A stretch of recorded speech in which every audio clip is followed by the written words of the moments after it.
بسم الله الرحمن الرحيم الحمد لله الذي أنزل على عبده الكتاب ولم يجعل له عوجا قيما لينذر بأسا شديدا من لدنه ويبشر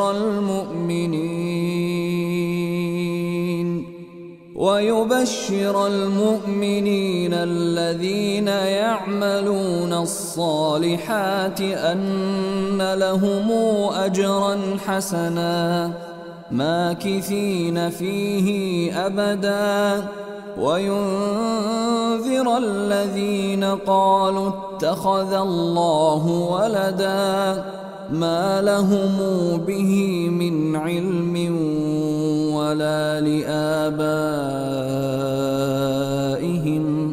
كبرت كلمة تخرج من أفواههم إن يقولون إلا كذبا فلعلك باخع نفسك على آثارهم إن لم يؤمنوا بهذا الحديث أسفا إنا جعلنا ما على الأرض زينة لها لنبلوهم أيهم أحسن عملا وإنا لجاعلون ما عليها صعيدا جرزا পরম করুণাময় ও মেহেরবান আল্লাহর নামে শুরু করছি।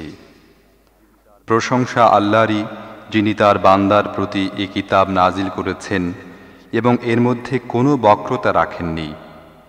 একদম সোজা কথা বলার কিতাব, যাতে লোকদেরকে আল্লাহর কঠিন শাস্তি থেকে সে সাবধান করে দেয় এবং ঈমান এনে যারা সৎ কাজ করে তাদেরকে সুখবর দিয়ে দেয় এ মর্মে যে তাদের জন্য রয়েছে ভালো প্রতিদান, সেখানে তারা থাকবে চিরকাল। আর যারা বলে আল্লাহ কাউকে সন্তানরূপে গ্রহণ করেছেন, তাদেরকে ভয় দেখায়। এ বিষয়ে তাদের কোনো জ্ঞান নেই এবং তাদের বাপ দাদারও ছিল না। তাদের মুখ থেকে বেরোনো এ কথা অত্যন্ত সাংঘাতিক। তারা নিছক মিথ্যাই বলে। হে মুহাম্মদ, যদি এরা এ শিক্ষার প্রতি ঈমান না আনে, তাহলে দুশ্চিন্তায় তুমি হয়তো এদের পিছনে নিজের প্রাণটি খোয়াবে। আসলে পৃথিবীতে এ যা কিছু সাজ সরঞ্জামে আছে, এগুলো দিয়ে আমি পৃথিবীর সৌন্দর্য বিধান করেছি তাদেরকে পরীক্ষা করার জন্য যে তাদের মধ্য থেকে কে ভালো কাজ করে। সব শেষে এ সবকে আমি একটি বৃক্ষলতাহীন ময়দানে পরিণত করব। أم حسبت أن أصحاب الكهف والرقيم كانوا من آياتنا عجبا إذ أوى الفتية إلى الكهف فقالوا ربنا آتنا من لدنك رحمة وهيئ لنا من أمرنا رشدا فضربنا على آذانهم في الكهف سنين عددا ثم بعثناهم لنعلم أي الحزبين أحصى لما لبثوا أمدا نحن نقص عليك نبأهم بالحق إنهم فتية آمنوا بربهم وزدناهم هدى وربطنا على قلوبهم إذ قاموا فقالوا ربنا رب السماوات والأرض لن ندعو من دونه إلها لقد قلنا إذا شططا هؤلاء قومنا اتخذوا من دونه آلهة لولا يأتون عليهم بسلطان بين فمن أظلم ممن افترى على الله كذبا তুমি কি মনে করো গুহা ও ফলকওয়ালারা আমার বিস্ময়কর নিদর্শনাবলীর অন্তর্ভুক্ত ছিল? যখন কজন যুবক গুহায় আশ্রয় নিল এবং তারা বলল, হে আমাদের রব, তোমার বিশেষ রহমতের ধারায় আমাদের প্লাবিত করো এবং আমাদের ব্যাপার ঠিকঠাক করে দাও। তখন আমি তাদেরকে সেই গুহার মধ্যে থাপড়ে থাপড়ে বছরের পর বছর গভীর নিদ্রায় মগ্ন রেখেছি। তারপর আমি তাদেরকে উঠিয়েছি এ কথা জানার জন্য যে তাদের দুদলের মধ্য থেকে কোনটি তার অবস্থানকালের সঠিক হিসেব রাখতে পারে। আমি তাদের সত্যিকার ঘটনা তোমাকে শোনাচ্ছি। তারা কয়েকজন যুবক ছিল, তাদের রবের উপর ঈমান এনেছিল এবং আমি তাদের সঠিক পথে চলার ক্ষমতা বাড়িয়ে দিয়েছিলাম। আমি সে সময় তাদের চিত্ত দৃঢ় করে দিলাম যখন তারা উঠল এবং ঘোষণা করল, আমাদের রব তো কেবল তিনি, যিনি পৃথিবী ও আকাশের রব। আমরা তাঁকে ছাড়া অন্য কোনো মাবুদকে ডাকব না। যদি আমরা তাই করি তাহলে তা হবে একেবারেই অনর্থক। তারপর তারা পরস্পরকে বলল, এ আমাদের জাতি, এরা বিশ্বজাহানের রবকে বাদ দিয়ে অন্য ইলাহ বানিয়ে নিয়েছে। এরা তাদের মাবুদ হবার সপক্ষে কোনো সুস্পষ্ট প্রমাণ আনছে না কেন? যে ব্যক্তি আল্লাহর প্রতি মিথ্যা আরোপ করে তার চেয়ে বড় জালেম আর কে হতে পারে? وَإِذِ اعْتَزَلْتُمُوهُمْ وَمَا يَعْبُدُونَ إِلَّا اللَّهَ فَأْوُوا إِلَى الْكَهْفِ يَنشُرْ لَكُمْ رَبُّكُمْ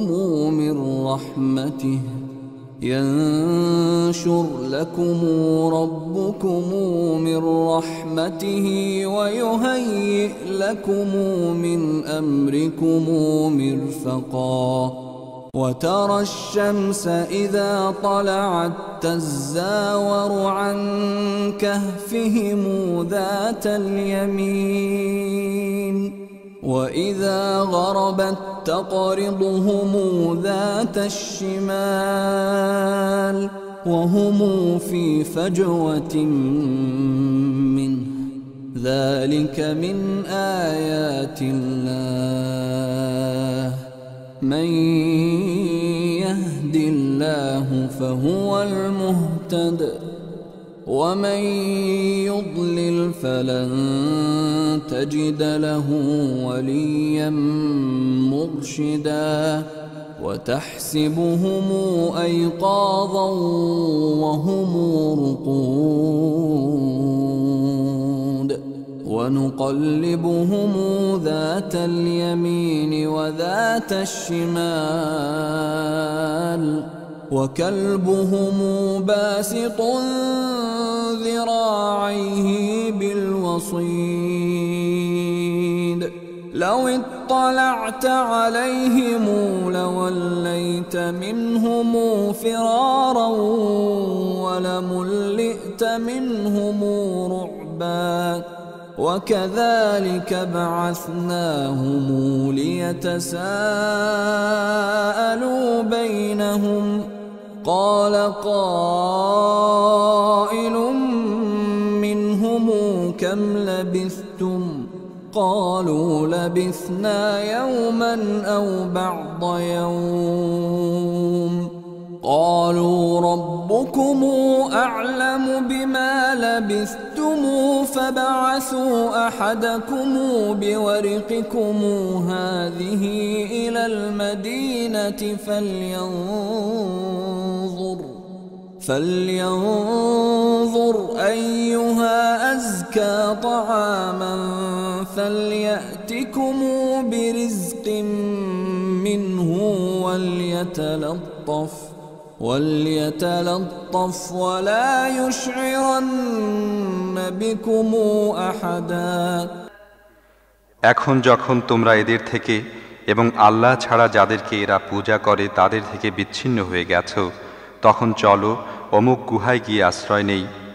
তোমাদের রব তোমাদের উপর তার রহমতের ছায়া বিস্তার করবেন এবং তোমাদের কাজের উপযোগী সাজ সরঞ্জামের ব্যবস্থা করবেন। তুমি যদি তাদেরকে গুহায় দেখতে, তাহলে দেখতে সূর্য উদয়ের সময় তাদের গুহা ছেড়ে ডান দিক থেকে উঠে এবং অস্ত যাওয়ার সময় তাদেরকে এড়িয়ে বাম দিকে নেমে যায়, আর তারা গুহার মধ্যে একটি বিস্তৃত জায়গায় পড়ে আছে। এ হচ্ছে আল্লাহর অন্যতম নিদর্শন। যাকে আল্লাহ সঠিক পথ দেখান সেই সঠিক পথ পায়, এবং যাকে আল্লাহ বিভ্রান্ত করেন তার জন্য তুমি কোনো পৃষ্ঠপোষক ও পথ প্রদর্শক পেতে পারো না। তোমরা তাদেরকে দেখে মনে করতে তারা জেগে আছে, অথচ তারা ঘুমোচ্ছিল। আমি তাদের ডাইনে বাঁয়ে পার্শ্ব পরিবর্তন করাচ্ছিলাম, এবং তাদের কুকুর গুহা মুখের সামনের দুপা ছড়িয়ে বসেছিল। যদি তুমি কখনো উঁকি দিয়ে তাদেরকে দেখতে, তাহলে পিছন ফিরে পালাতে থাকতে, এবং তাদের দৃশ্য তোমাকে আতঙ্কিত করত। আর এমনি বিস্ময়কর ভাবে আমি তাদেরকে উঠিয়ে বসালাম, যাতে তারা পরস্পর জিজ্ঞাসাবাদ করতে পারে। তাদের একজন জিজ্ঞেস করল, বলো তো, কতক্ষণ এই অবস্থায় থেকেছ? অন্যরা বলল, হয়তো একদিন বা এর থেকে কিছু কম সময় হবে। তারপর তারা বলল, আল্লাহই ভালো জানেন আমাদের কতটা সময় এই অবস্থায় অতিবাহিত হয়েছে। চলো এবার আমাদের মধ্য থেকে কাউকে রূপার এ মুদ্রা দিয়ে শহরে পাঠাই, এবং সে দেখুক সবচেয়ে ভালো খাবার কোথায় পাওয়া যায়। সেখান থেকে সে কিছু খাবার নিয়ে আসুক, আর তাকে একটু সতর্কতা অবলম্বন করতে হবে। আমাদের এখানে থাকার ব্যাপারটা সে যেন কাউকে জানিয়ে না দেয়। إنهم إن يظهروا عليكم يرجموكم أو يعيدوكم في ملتهم ولن تفلحوا إذا أبدا وكذلك أعثرنا عليهم ليعلموا أن وعد الله حق وأن الساعة لا ريب فيها إذ يتنازعون بينهم أمرهم فقالوا ابنوا عليهم بنيانا ربهم أعلم بهم قال الذين غلبوا على أمرهم لنتخذن عليهم مسجدا سيقولون ثلاثة رابعهم كلبهم ويقولون خمسة سادسهم كلبهم رجما بالغيب ويقولون سبعة وثامنهم كلبهم قل ربي أعلم بعدتهم ما يعلمهم إلا قليل فلا تمار فيهم إلا مراء ظاهرا ولا تستفت فيهم منهم أحدا যদি কোনো ক্রমে তারা আমাদের নাগাল পায়, তাহলে হয় প্রস্তরাঘাতে হত্যা করবে, অথবা আমাদের জোর করে তাদের ধর্মে ফিরিয়ে নিয়ে যাবে, আর এমন হলে আমরা কখনো সফল কাম হতে পারব না। এভাবে আমি নগরবাসীদেরকে তাদের অবস্থা জানালাম, যাতে লোকেরা জানতে পারে আল্লাহর প্রতিশ্রুতি সত্য এবং কিয়ামতের দিন নিশ্চিতভাবেই আসবে। কিন্তু একটু ভেবে দেখো, যখন এটিই ছিল চিন্তার আসল বিষয়, সে সময় তারা পরস্পর এই বিষয়টি নিয়ে ঝগড়ায় লিপ্ত হয়েছিল যে এদের আসহাবে কাহাফের সাথে কি করা যায়। কিছু লোক বলল, এদের উপর একটি প্রাচীর নির্মাণ করো, এদের রবি এদের ব্যাপারটি ভালো জানেন। কিন্তু তাদের বিষয়াবলীর উপর যারা প্রবল ছিল, তারা বলল, আমরা অবশ্যই এদের উপর একটি ইবাদতখানা নির্মাণ করব। কিছু লোক বলবে, তারা ছিল 3 জন, আর চতুর্থ জন ছিল তাদের কুকুরটি। আবার অন্য কিছু লোক বলবে, তারা 5 জন ছিল এবং তাদের কুকুরটি ছিল ষষ্ঠ। এরা সব আন্দাজে কথা বলে। অন্য কিছু লোক বলে, তারা ছিল 7 জন এবং অষ্টমটি তাদের কুকুর। বলো, আমার রব ভালো জানেন তারা কজন ছিল। অল্প লোকই তাদের সঠিক সংখ্যা জানে। কাজেই তুমি সাধারণ কথা ছাড়া তাদের সংখ্যা নিয়ে লোকদের সাথে বিতর্ক করো না, এবং তাদের সম্পর্কে কাউকে কিছু জিজ্ঞাসাবাদও করো না। ولا تقولن لشيء إني فاعل ذلك غدا إلا أن يشاء الله واذكر ربك إذا نسيت وقل عسى أن يهديني ربي لأقرب من هذا رشدا ولبثوا في كهفهم 300 سنين وازدادوا 9 قل الله أعلم بما لبثوا له غيب السماوات والأرض أبصر به وأسمع ما لهم من دونه من ولي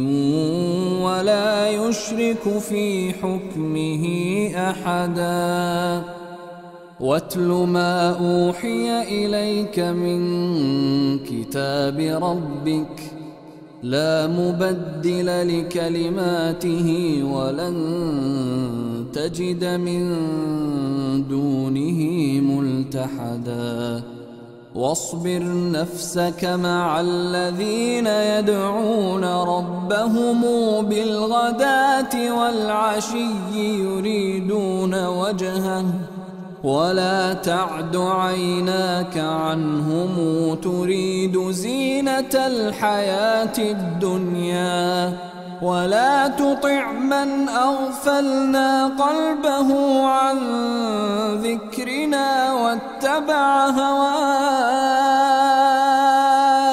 واتبع هواه وكان أمره فرطا আর দেখো, কোনো জিনিসের ব্যাপারে কখনো এ কথা বলো না, আমি কাল এ কাজটি করব। তোমরা কিছুই করতে পারো না, তবে যদি আল্লাহ চান। যদি ভুলে এমন কথা মুখ থেকে বেরিয়ে যায়, তাহলে সঙ্গে সঙ্গেই নিজের রবকে স্মরণ করো এবং বলো, আশা করা যায় আমার রব এ ব্যাপারে সত্যের নিকটতর কথার দিকে আমাকে পথ দেখিয়ে দেবেন। আর তারা তাদের গুহার মধ্যে 300 বছর থাকে এবং আরও 9 বছর বেড়ে গেছে।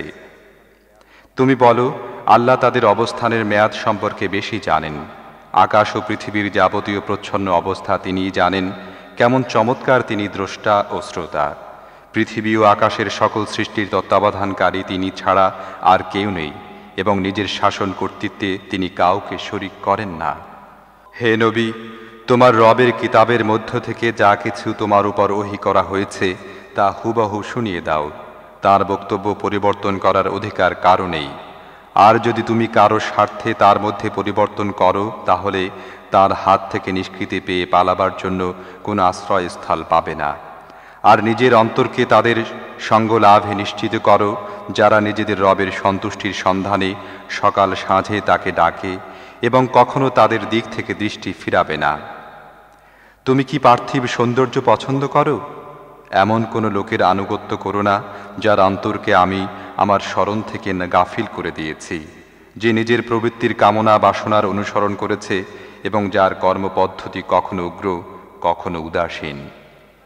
وقل الحق من ربكم فمن شاء فليؤمن ومن شاء فليكفر إنا أعتدنا للظالمين نارا أحاط بهم سرادقها وإن يستغيثوا يغاثوا بماء كالمهل يشوي الوجوه بئس الشراب وساءت مرتفقا إن الذين آمنوا وعملوا الصالحات إنا لا نضيع أجر من أحسن عملا أولئك لهم جنات عدن تجري من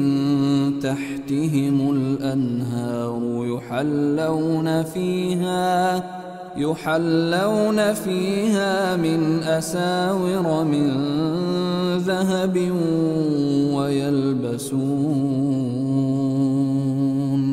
ويلبسون ثيابا خضرا من سندس واستبرق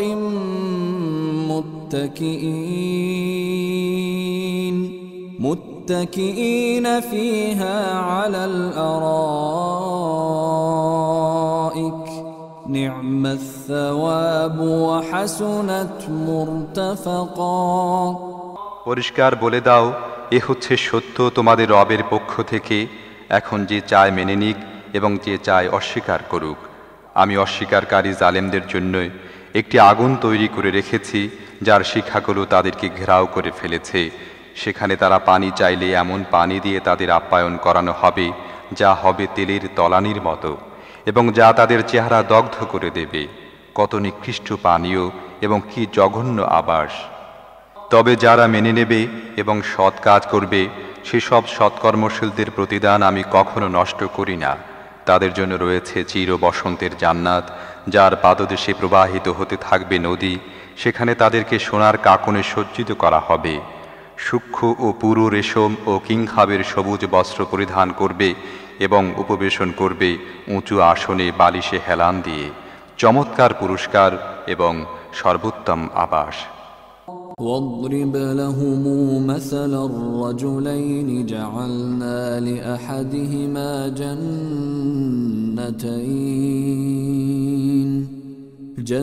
جنتين من أعناب وحففناهما بنخل وجعلنا بينهما زرعا كلتا الجنتين آتت أكلها ولم تظلم منه شيئا وفجرنا خلالهما نهرا وكان له ثمر فقال لصاحبه وهو يحاوره أنا أكثر منك مالا وأعز نفرا ودخل جنته وهو ظالم لنفسه قال ما أظن أن تبيد هذه أبدا وما أظن الساعة قائمة ولئن رددت إلى ربي لأجدن خيرا منهما منقلبا قال له صاحبه وهو يحاوره أكفرت بالذي خلقك من تراب ثم من نطفة ثم سواك رجلا لكن هو الله ربي ولا أشرك بربي أحدا ولولا إذ دخلت جنتك قلت ما شاء الله لا قوة إلا بالله إن ترني أنا أقل منك مالا وولدا فعسى ربي أن يؤتيني خيرا من جنتك ويرسل عليها حسبانا من السماء فتصبح صعيدا زلقا হে মুহাম্মদ, এদের সামনে একটি দৃষ্টান্ত পেশ করে দাও। দু ব্যক্তি ছিল, তাদের একজনকে আমি দুটি আঙ্গুর বাগান দিয়েছিলাম এবং সেগুলোর চারদিকে খেজুর গাছের বেড়া দিয়েছিলাম, আর তার মাঝখানে রেখেছিলাম কৃষিক্ষেত। দুটি বাগানই ভালো ফল দান করত এবং ফল উৎপাদনের ক্ষেত্রে তারা সামান্য ত্রুটি করত না। এ বাগান দুটির মধ্যে আমি একটি নহর প্রবাহিত করেছিলাম এবং সে খুব লাভবান হয়েছিল। এসব কিছু পেয়ে একদিন সে তার প্রতিবেশীর সাথে কথা প্রসঙ্গে বলল, আমি তোমার চেয়ে বেশি ধনশালী এবং আমার জনশক্তি তোমার চেয়ে বেশি। তারপর সে তার বাগানে প্রবেশ করল এবং নিজের প্রতি জালেম হয়ে বলতে লাগল, আমি মনে করি না এই সম্পদ কোনো দিন ধ্বংস হয়ে যাবে, এবং আমি আশা করি না কিয়ামতের সময় কখনো আসবে। তবুও যদি আমাকে কখনো আমার রবের সামনে ফিরিয়েও নেওয়া হয়, তাহলে নিশ্চয়ই আমি এর চাইতেও বেশি জাকালো জায়গা পাব। তার প্রতিবেশী কথাবার্তার মধ্যে তাকে বলল, তুমি কি কুফরি করছো সেই সত্তার, যিনি তোমাকে মাটি থেকে তারপর শুক্র থেকে পয়দা করেছেন এবং তোমাকে একটি পূর্ণায়বব মানুষ বানিয়ে দাঁড় করিয়ে দিয়েছেন? আর আমার ব্যাপারে বলবো, আমার রব তো সেই আল্লাহ, এবং আমি তার সাথে কাউকে শরিক করি না। আর যখন তুমি নিজের বাগানে প্রবেশ করছিলে, তখন তুমি কেন বললে না, আল্লাহ যা চান তাই হয়, তাঁর প্রদত্ত শক্তি ছাড়া আর কোনো শক্তি নেই? যদি তুমি সম্পদ ও সন্তানের দিক দিয়ে আমাকে তোমার চেয়ে কম পেয়ে থাকো, তাহলে অসম্ভব নয় আমার রব আমাকে তোমার বাগানের চেয়ে ভালো কিছু দেবেন, এবং তোমার বাগানের উপর আকাশ থেকে কোনো আপদ পাঠাবেন, যার ফলে তা বৃক্ষলতাহীন প্রান্তরে পরিণত হবে। أو يصبح ماؤها غورا فلن تستطيع له طلبا وأحيط بثمره فأصبح يقلب كفيه على ما أنفق فيها وهي خاوية على عروشها ويقول يا ليتني لم أشرك بربي أحدا ولم تكن له فئة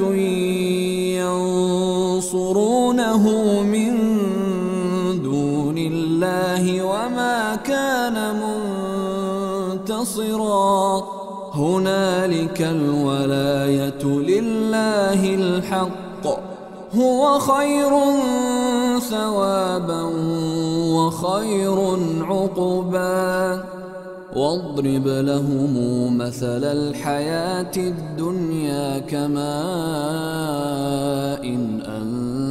أنزلناه من السماء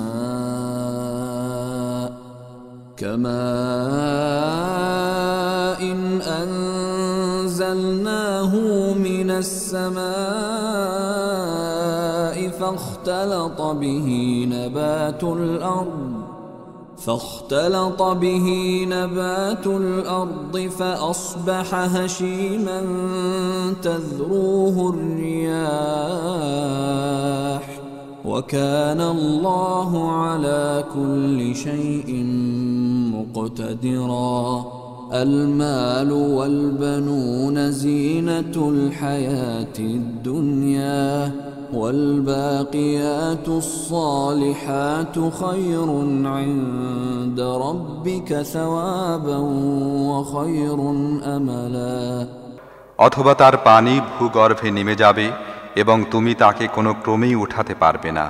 শেষ পর্যন্ত তার সমস্ত ফসল বিনষ্ট হল এবং সে নিজের আঙুর বাগান মাচানের উপর লণ্ডভণ্ড হয়ে পড়ে থাকতে দেখে নিজের নিয়োজিত পুঁজির জন্য আফসোস করতে থাকল এবং বলতে লাগল, হায়, যদি আমি আমার রবের সাথে কাউকে শরিক না করতাম। সে সময় আল্লাহ ছাড়া তাকে সাহায্য করার মতো কোনো গোষ্ঠীও ছিল না, আর সে নিজেও এই বিপদের মোকাবেলা করতে সক্ষম ছিল না।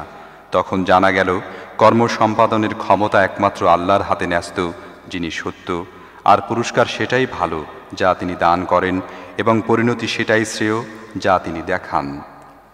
আর হে নবী, দুনিয়ার জীবনের তাৎপর্য তাদেরকে এই উপমার মাধ্যমে বুঝাও যে, আজ আমি আকাশ থেকে পানি বর্ষণ করলাম, ফলে ভূপৃষ্ঠের উদ্ভিদ খুব ঘন হয়ে গেল।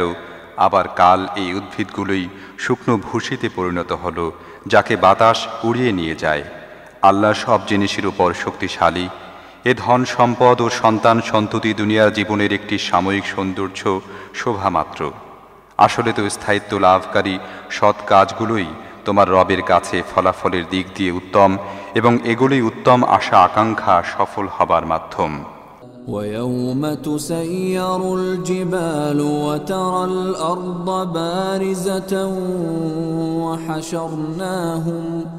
وحشرناهم فلم نغادر منهم أحدا وعرضوا على ربك صفا لقد جئتمونا كما خلقناكم أول مرة بل زعمتم أن لن نجعل لكم موعدا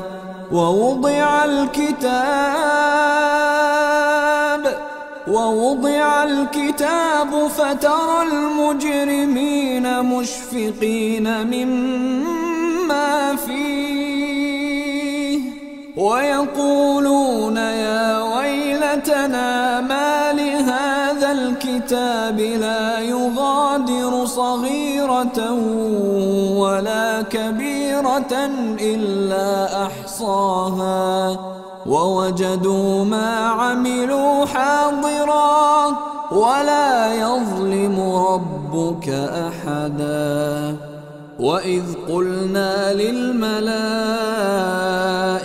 اسجدوا لآدم فسجدوا إلا إبليس كان من الجن ففسق عن أمر ربه أفتتخذونه وذريته أولياء من دوني وهم لكم عدو بئس للظالمين بدلا ما أشهدتهم خلق السماوات والأرض ولا خلق أنفسهم وما كنت متخذ المضلين عضدا ويوم يقول نادوا شركائي الذين زعمتم فدعوهم فلم يستجيبوا لهم وجعلنا بينهم موبقا ورأى المجرمون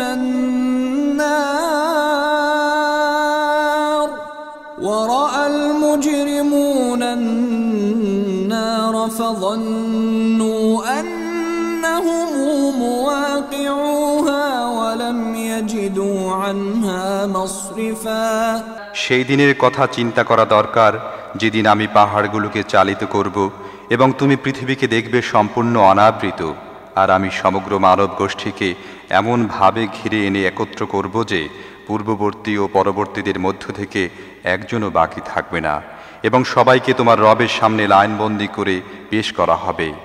নাও দেখে নাও তোমরা এসে গেছো তো তোমার কাছে ঠিক তেমনিভাবে যেমনটি আমি তোমাদের প্রথমবার সৃষ্টি করেছিলাম। তোমরা তো মনে করেছিলে আমি তোমাদের জন্য কোনো প্রতিশ্রুত ক্ষণ নির্ধারিত করিনি, আর সেদিন আমলনামার সামনে রেখে দেয়া হবে। সেই সময় তোমরা দেখবে অপরাধীরা নিজেদের জীবন খাতায় যা লেখা আছে সেজন্য ভীত হচ্ছে এবং তারা বলছে, হায় আমাদের দুর্ভাগ্য, এটা কেমন খাতা, আমাদের ছোট বড় এমন কোনো কিছুই এখানে লেখা থেকে বাদ পড়েনি। তাদের যে যা কিছু করেছিল সবই নিজের সামনে উপস্থিত পাবে এবং তোমার রব কারোর প্রতি জুলুম করবেন না। আকাশ ও পৃথিবী সৃষ্টি করার সময় আমি তাদেরকে ডাকিনি এবং তাদের নিজেদের সৃষ্টিতেও তাদেরকে শরিক করিনি। পথভ্রষ্টকারীদেরকে নিজের সাহায্যকারী করা আমার রীতি নয়।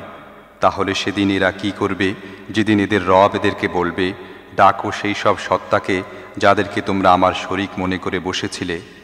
এরা তাদেরকে ডাকবে, কিন্তু তারা এদেরকে সাহায্য করতে আসবে না এবং আমি তাদের মাঝখানে একটি মাত্র ধ্বংস গহ্বর তাদের সবার জন্য বানিয়ে দেব। সমস্ত অপরাধীরা সেদিন আগুন দেখবে এবং বুঝতে পারবে যে এখন তাদের এর মধ্যে পড়তে হবে এবং এর হাত থেকে বাঁচার জন্য তারা কোনো আশ্রয়স্থল পাবে না। وَلَقَدْ صَرَّفْنَا فِي هَذَا الْقُرْآنِ لِلنَّاسِ مِنْ كُلِّ مَثَلٍ وَكَانَ الْإِنسَانُ أَكْثَرَ شَيْءٍ جَدَلًا وَمَا مَنَعَ النَّاسَ أَن يُؤْمِنُوا إِذْ جَاءَهُمُ الْهُدَى وَيَسْتَغْفِرُوا رَبَّهُمْ إِلَّا أَن تَأْتِيَهُمْ سُنَّةُ الْأَوَّلِينَ أَوْ يَأْتِيَهُمُ الْعَذَابُ قِبَلًا وما نرسل المرسلين إلا مبشرين ومنذرين ويجادل الذين كفروا بالباطل ليدحضوا به الحق واتخذوا آياتي وما أنذروا هزؤا ومن أظلم ممن ذكر بآيات ربه فأعرض عنها ونسي ما قدمت يداه إنا جعلنا على قلوبهم أكنة أن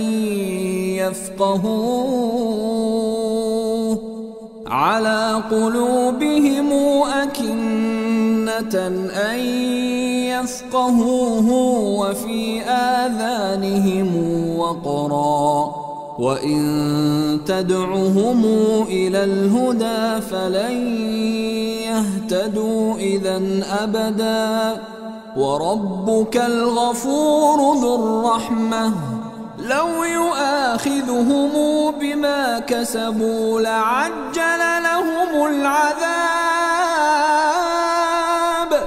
بل لهم موعد لن يجدوا من دونه موئلا। আমি এই কোরআনে লোকদেরকে বিভিন্নভাবে বুঝিয়েছি, কিন্তু মানুষ বড়ই বিবাদপ্রিয়। তাদের সামনে যখন পথনির্দেশ এসেছে তখন কোন জিনিসটি তাদেরকে তা মেনে নিতে এবং নিজেদের রবের সামনে ক্ষমা চাইতে বাধা দিয়েছে? এই জিনিসটি ছাড়া আর কিছুই তাদেরকে বাধা দেয়নি যে তারা প্রতীক্ষা করেছে তাদের সাথে তাই ঘটুক যা পূর্ববর্তী জাতিদের সাথে ঘটে গেছে, অথবা তারা আযাবকে সামনে আসতে দেখেনি। রাসূলদেরকে আমি সুসংবাদ দান ও সতর্ক করার দায়িত্ব পালন ছাড়া অন্য কোনো কাজে পাঠাই না, কিন্তু কাফেরদের অবস্থা হচ্ছে এই যে তারা মিথ্যার হাতিয়ার দিয়ে সত্যকে হেয় করার চেষ্টা করে এবং তারা আমার নিদর্শনাবলী এবং যা দিয়ে তাদেরকে সতর্ক করা হয়েছে সে সবকে বিদ্রূপের বিষয়ে পরিণত করেছে। আর কে তার চেয়ে বড় জালিম, যাকে তার রবের আয়াত শুনিয়ে উপদেশ দেওয়ার পর সে তা থেকে মুখ ফিরিয়ে নেয় এবং সেই খারাপ পরিণতির কথা ভুলে যায় যার সাজ সরঞ্জাম সে নিজের জন্য নিজের হাতে তৈরি করেছে। যারা এই কর্মনীতি অবলম্বন করেছে তাদের অন্তরের উপর আমি আবরণ টেনে দিয়েছি যা তাদেরকে কোরআনের কথা বুঝতে দেয় না এবং তাদের কানে বধিরতা সৃষ্টি করে দিয়েছি। তুমি তাদেরকে সৎ পথের দিকে যতই আহ্বান করো না কেন তারা এই অবস্থায় কখনো সৎ পথে আসবে না। তোমার রব বড়ই ক্ষমাশীল ও দয়ালু, তিনি তাদের কৃতকর্মের জন্য তাদেরকে পাকড়াও করতে চাইলে দ্রুত আযাব পাঠিয়ে দিতেন, কিন্তু তাদের জন্য রয়েছে একটি প্রতিশ্রুত মুহূর্ত, তা থেকে পালিয়ে যাবার কোনো পথই তারা পাবে না। এ শাস্তিপ্রাপ্ত জনপদগুলো তোমাদের সামনে আছে, এরা জুলুম করলে আমি এদেরকে ধ্বংস করে দিয়েছিলাম এবং এদের প্রত্যেকের ধ্বংসের জন্য আমি সময় নির্দিষ্ট করে রেখেছিলাম। وتلك القرى أهلكناهم لما ظلموا وجعلنا لمهلكهم موعدا وإذ قال موسى لفتاه لا أبرح حتى أبلغ مجمع البحرين أو أمضي حقبا فلما بلغا مجمع بينهما نسيا حوتهما فاتخذ سبيله في البحر سربا فلما جاوزا قال لفتاه آتنا غداءنا لقد لقينا من سفرنا هذا نصبا قال أرأيت إذ أوينا إلى الصخرة فإني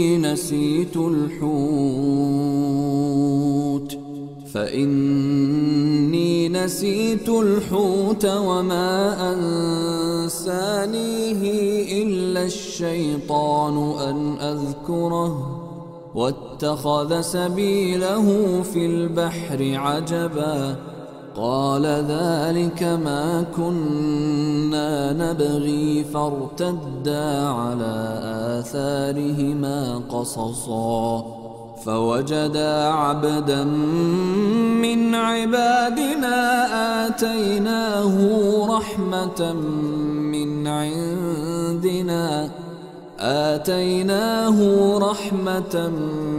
عندنا وعلمناه من لدنا علما قال له موسى هل أتبعك على أن تعلمني مما علمت رشدا قال إنك لن تستطيع معي صبرا وكيف تصبر على ما لم تحط به خبرا قال ستجدني إن شاء الله صابرا ولا أعصي لك أمرا قال فإن اتبعتني فلا تسألني عن شيء حتى أحدث لك منه ذكرا এদেরকে সেই ঘটনাটি একটু শুনিয়ে দাও যা মূসার সাথে ঘটেছিল যখন মূসা তার খাদেমকে বলেছিল দুই দরিয়ার সঙ্গমস্থলে না পৌঁছা পর্যন্ত আমি সফর শেষ করব না, অন্যথায় আমি দীর্ঘকাল ধরে চলতেই থাকব। সে অনুসারে যখন তারা তাদের সঙ্গমস্থলে পৌঁছে গেল তখন নিজেদের মাছের ব্যাপারে গাফেল হয়ে গেল এবং সেটি বের হয়ে সুড়ঙ্গের মতো পথ তৈরি করে দরিয়ার মধ্যে চলে গেল। সামনে এগিয়ে যাওয়ার পর মূসা তার খাদেমকে বলল, আমাদের নাশতা আনো, আজকের সফরে তো আমরা ভীষণভাবে ক্লান্ত হয়ে পড়েছি। খাদেম বলল, আপনি কি দেখেছেন কি ঘটে গেছে? যখন আমরা সেই পাথরটার পাশে বিশ্রাম নিচ্ছিলাম তখন আমার মাছের কথা মনে ছিল না এবং শয়তান আমাকে এমন গাফেল করে দিয়েছিল যে আমি আপনাকে তার কথা বলতে ভুলে গেছি। মাছ তো অদ্ভুতভাবে বের হয়ে দরিয়ার মধ্যে চলে গেছে। মূসা বলল, আমরা তো এরই খুঁজেছিলাম। কাজেই তারা দুজন নিজেদের পদরেখা ধরে পিছনে ফিরে এলো এবং সেখানে তারা আমার বান্দাদের মধ্য থেকে এক বান্দাকে পেল যাকে আমি নিজের অনুগ্রহ দান করেছিলাম এবং নিজের পক্ষ থেকে একটি বিশেষ জ্ঞান দান করেছিলাম। মূসা তাকে বলল, আমি কি আপনার সাথে থাকতে পারি যাতে আপনাকে যে জ্ঞান শেখানো হয়েছে তা থেকে আমাকেও কিছু শেখাবেন? সে বলল, আপনি আমার সাথে সবর করতে পারবেন না, আর তাছাড়া যে ব্যাপারে আপনি কিছুই জানেন না সে ব্যাপারে আপনি সবর করবেনই বা কেমন করে? মূসা বলল, ইনশাআল্লাহ আপনি আমাকে সবরকারী হিসেবেই পাবেন এবং কোনো ব্যাপারেই আমি আপনার হুকুম অমান্য করব না। সে বলল, আচ্ছা, যদি আপনি আমার সাথে চলেন তাহলে আমাকে কোনো বিষয় প্রশ্ন করবেন না যতক্ষণ না আমি নিজে সে সম্পর্কে আপনাকে বলি। فانطلقا حتى إذا ركبا في السفينة خرقها قال أخرقتها لتغرق أهلها لقد جئت شيئا إمرا قال ألم أقل إنك لن تستطيع معي صبرا قال لا تؤاخذني بما نسيت ولا ترهقني من أمري عسرا فانطلقا حتى إذا لقيا غلاما فقتله قال أقتلت نفسا زاكية بغير نفس لقد جئت شيئا نكرا قال ألم أقل لك إنك لن تستطيع معي صبرا قال إن سألتك عن شيء بعدها فلا تصاحبني قد بلغت من لدني عذرا فانطلقا حتى إذا أتيا أهل قرية استطعما أهلها فأبوا أن يضيفوهما فوجدا فيها جدارا يريد أن ينقض فأقامه قال لو شئت لاتخذت عليه أجرا قال هذا فراق بيني وبينك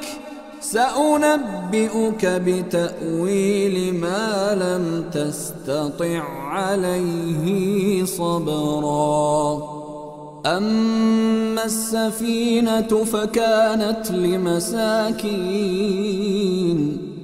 فكانت لمساكين يعملون في البحر فأردت أن أعيبها وكان وراءهم ملك يأخذ كل سفينة غصبا وأما الغلام فكان أبواه مؤمنين فخشينا أن يرهقهما طغيانا وكفرا فأردنا أن يبدلهما ربهما خيرا منه زكاة وأقرب رحما অতঃপর তারা দুজন রওনা হলো। শেষ পর্যন্ত যখন তারা একটি নৌকায় আরোহণ করল, তখন ওই ব্যক্তি নৌকা ছিদ্র করে দিল। মূসা বলল, আপনি কি নৌকার সকল আরোহীকে ডুবিয়ে দেবার জন্য তাতে ছিদ্র করলেন?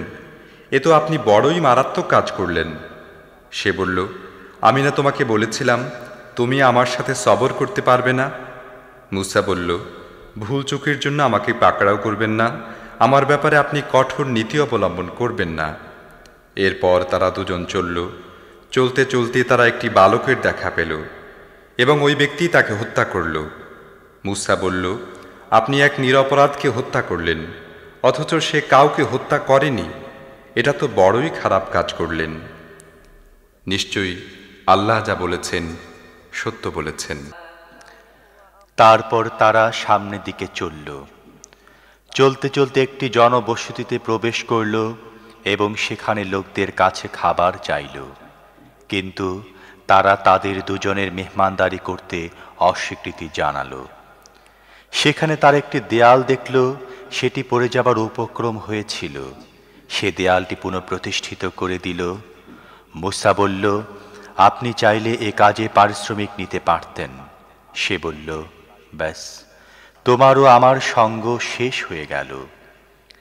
এখন আমি যে কথাগুলোর ওপর তুমি সবর করতে পারোনি সেগুলো তাৎপর্য তোমাকে বলবো।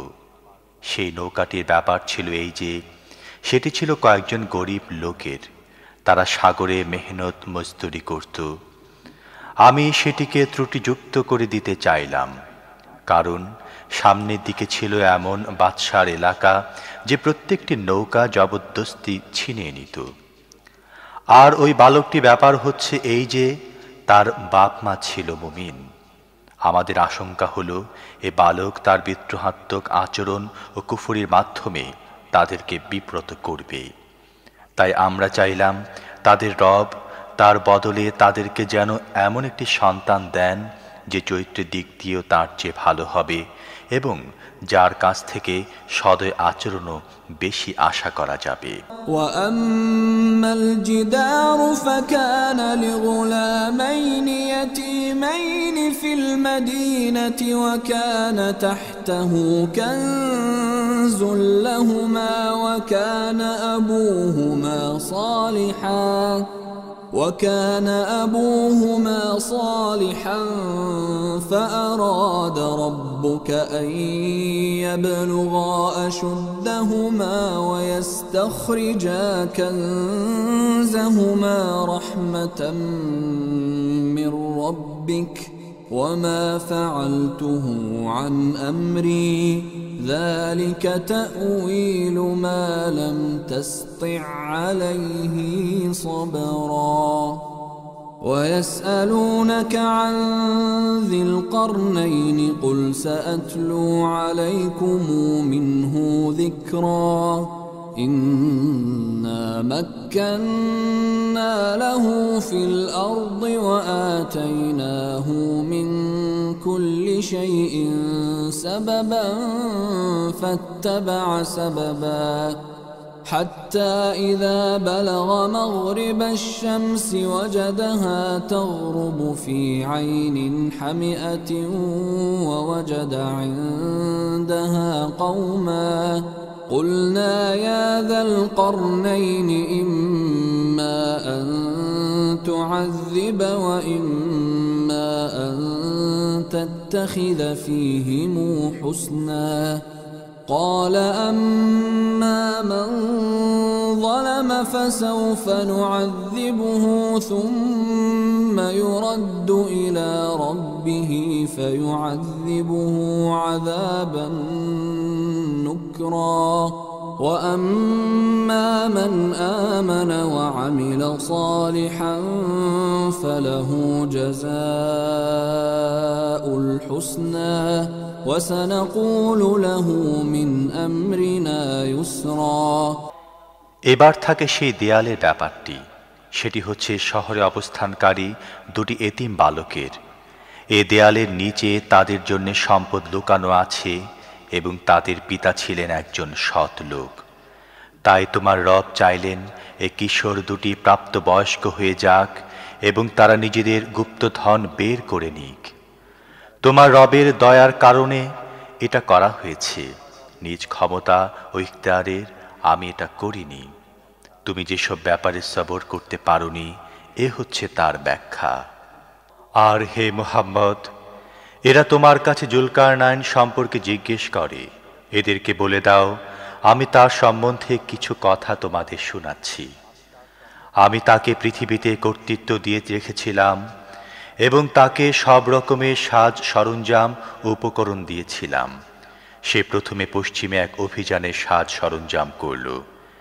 এমনকি যখন সে সূর্যাস্তের সীমানায় পৌঁছে গেল তখন সূর্যকে ডুবতে দেখল একটি কালো জলাশয়ে এবং সেখানে সে একটি জাতির দেখা পেল। আমি বললাম, হে জুলকারনাইন, তোমার এ শক্তি আছে, তুমি এদেরকে কষ্ট দিতে পারো অথবা এদের সাথে সদাচার করতে পারো। সে বলল, তাদের মধ্য থেকে যে জুলুম করবে আমরা তাকে শাস্তি দেব, তারপর তাকে তার রবের দিকে ফিরিয়ে নেওয়া হবে এবং তিনি তাকে অধিক কঠিন শাস্তি দেবেন। আর তাদের মধ্য থেকে যে ঈমান আনবে ও সৎ কাজ করবে তার জন্য আছে ভালো প্রতিদান এবং আমরা তাকে সহজ বিধান দেব।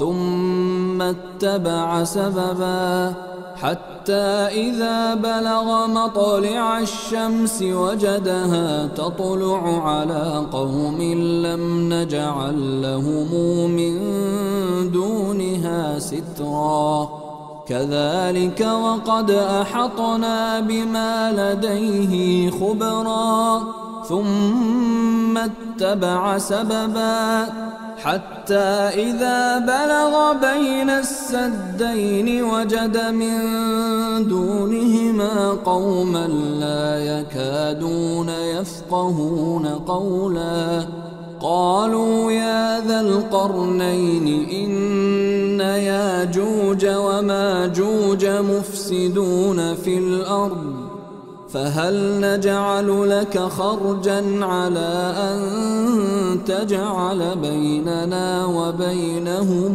سدا قال ما مكنني فيه ربي خير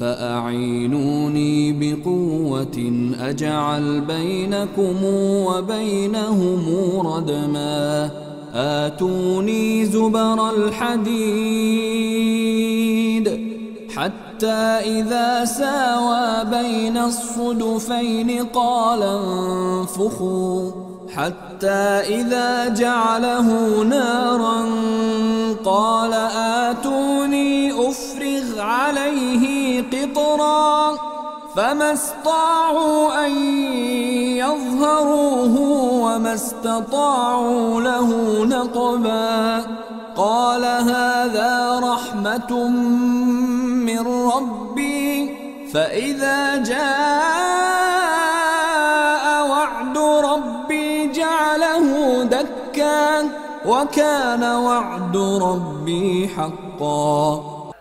তারপর সে আরও একটি অভিযানে প্রস্তুতি নিল।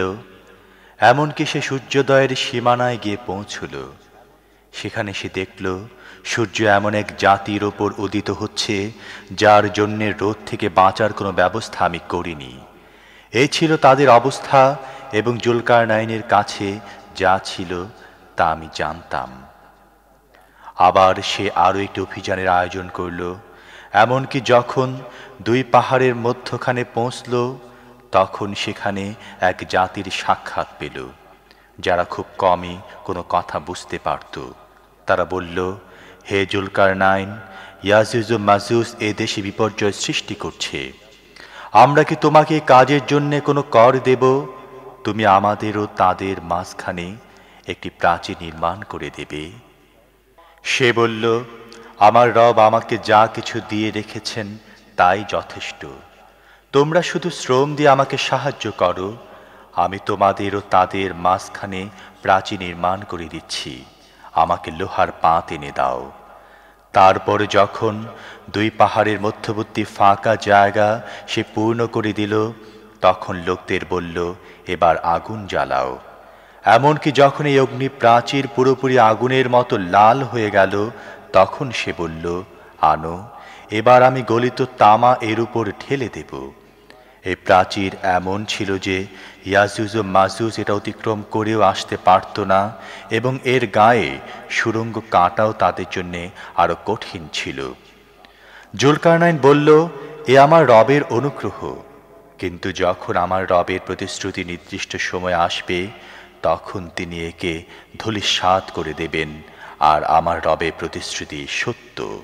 وتركنا بعضهم يومئذ يموج في بعض ونفخ في الصور فجمعناهم جمعا وعرضنا جهنم يومئذ للكافرين عرضا الذين كانت أعينهم في غطاء عن ذكري وكانوا لا يستطيعون سمعا أفحسب الذين كفروا أن يتخذوا عبادي من دوني أولياء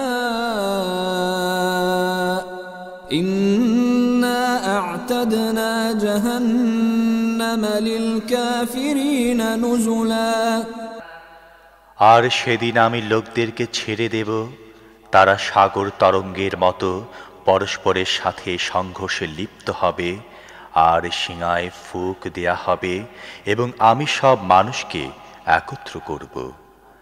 আর সেদিন আমি জাহান্নামকে সেই কাফিরদের সামনে আনব যারা আমার উপদেশের ব্যাপারে অন্ধ হয়েছিল এবং কিছু শুনতে প্রস্তুতি ছিল না। তাহলে কি যারা কুফরি অবলম্বন করেছে তারা এই কথা মনে করে যে আমাকে বাদ দিয়ে আমার বান্দাদেরকে নিজেদের কর্ম সম্পাদনকারী হিসেবে গ্রহণ করে নেবে? এ ধরনের কাফিরদের আপ্যায়নের জন্যে আমি জাহান্নাম তৈরি করে রেখেছি। قل هل ننبئكم بالأخسرين أعمالا الذين ضل سعيهم في الحياة الدنيا وهم يحسبون أنهم يحسنون صنعا أولئك الذين كفروا بآيات ربهم ولقائه فحبطت أعمالهم فلا نقيم لهم يوم القيامة وزنا ذلك جزاؤهم جهنم بما كفروا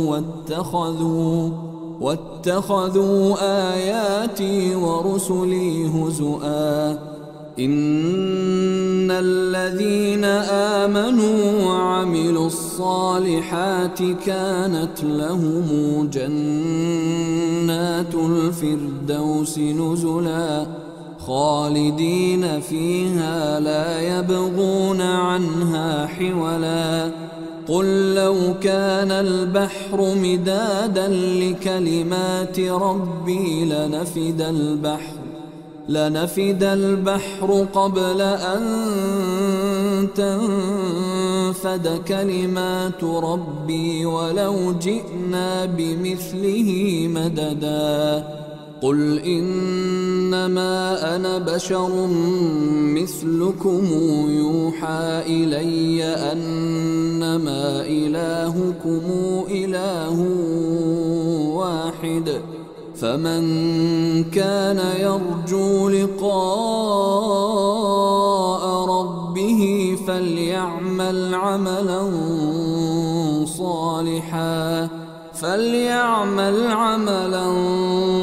صالحا ولا يشرك بعبادة ربه أحدا হে মুহাম্মদ, এদেরকে বলো, আমি কি তোমাদের বলবো নিজেদের কর্মের ব্যাপারে সবচেয়ে বেশি ব্যর্থ ও ক্ষতিগ্রস্ত কারা?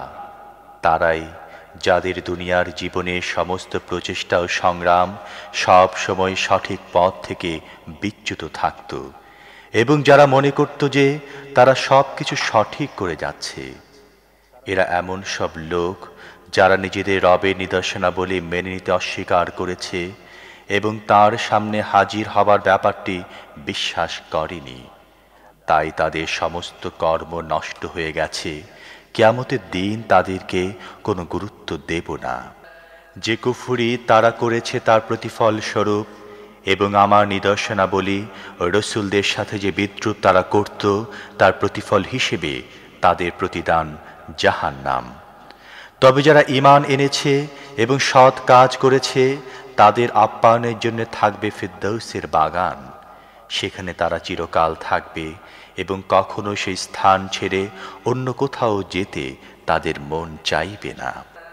হে মুহাম্মদ, বলো, যদি আমার রবের কথা লেখার জন্য সমুদ্র কালিতে পরিণত হয় তাহলে সেই সমুদ্র নিঃশেষ হয়ে যাবে, কিন্তু আমার রবের কথা শেষ হবে না। বরং যদি পরিমাণ কালি আবারও আনি তাহলে তাও যথেষ্ট হবে না। হে মুহাম্মদ, বলো, আমি তো একজন মানুষ তোমাদেরই মতো। আমার প্রতি ওহী করা হয় এ মর্মে যে এক আল্লাহই তোমাদের ইলাহ, কাজেই যে তার রবের সাক্ষাতে প্রত্যাশী তার সৎ কাজ করা উচিত এবং বন্দেগীর ক্ষেত্রে নিজের রবের সাথে কাউকে শরীক করা উচিত নয়।